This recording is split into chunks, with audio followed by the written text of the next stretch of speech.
አባት ሲያስተምሩ እንስሳን ስታርደው አሉ ቢላዋውን በደንብ ሳለው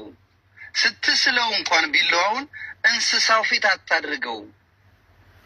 ከዛም ረደው አስተራረደን በደንብ አርገህ ነው ማለት አትገዝግዘው ነው አታሰቃየው ነው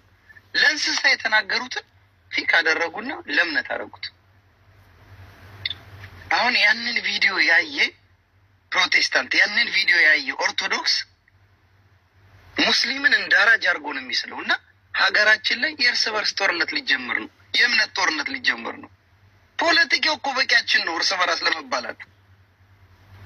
ፖለቲከኞቹ በደንብ አርገው ሰርተውልናል አማራ የሚባል ታርጋለህ ኦሮሞ የሚባል ታርጋለህ ትግሬ የሚባል ታርጋለህ ደቡብ የሚባል ታርጋ ስላለህ እሱ በቂ ነው እምነቱ ጋር ምን ወሰደህ ሙሉን በደንብ ስሙት ሙሉ ቪዲዮውን